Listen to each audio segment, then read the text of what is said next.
are we heading into a recession? It's a question that's top of mind for economists, business owners, and just Americans in general. Since President Trump has taken office, odds of entering a recession have spiked. Our Queen City News Chief Business Correspondent Taylor Young is with us now. And Taylor, the odds just in the last couple of days have really been fluctuating. So it's hard to get a real sense of where exactly we are. Yeah, absolutely. So right now we are seeing odds of going into a recession anywhere between 30 and 60% within the next 12 months, depending on who you ask. But look, predicting a recession is not an exact science. There's no magical formula here. So, if you were to take some of the most experienced economists in a room, they each might give you a different percentage of the chances of entering a recession, which of course can be confusing for Americans who just want to know what the future holds. But what I can tell you with confidence is the warning signs that they are absolutely looking at closely right now, and that's negative GDP growth,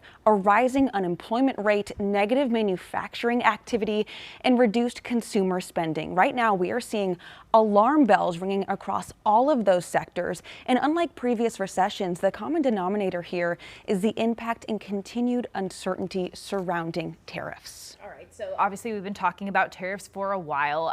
We could probably talk at length about all of those different categories, but let's narrow in on consumer spending. So what are we really seeing there? Yeah, I mean, consumer spending is a big one, right? It makes up the majority of the U.S. total economic activity. And while we saw in the first really quarter of the year kind of consumer spending actually uptick a little bit, we are starting to see a major shift. We've even had some major retailers kind of sound the alarms on consumer behavior. They're predicting sales to drop, and that's major retailers. I mean, if we were to talk to mom and pop shops, they wouldn't necessarily be able to handle that blow as much as your Target, your Walmart. So that's on top of mind for a lot of people. But we can even dive deeper here and look at one specific demographic to get an even better sense of where we are right now and where we're heading, and that's women. Women make up the majority of consumer spending. We do be shopping sometimes.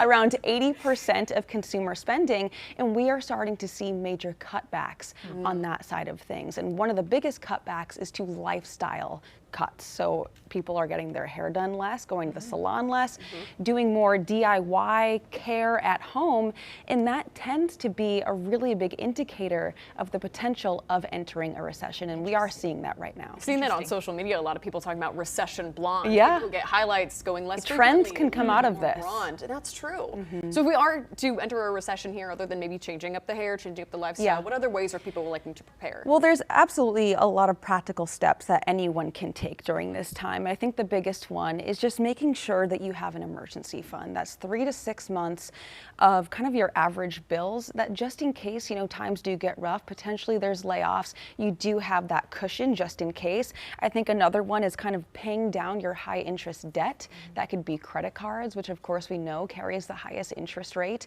maybe some auto loans, kind of chipping away at that. I think the goal right now for a lot of Americans is to really kind of help free up money, again, just in case things become a lot more expensive. We do see rounds of layoffs. I will say we have gone through recessions before.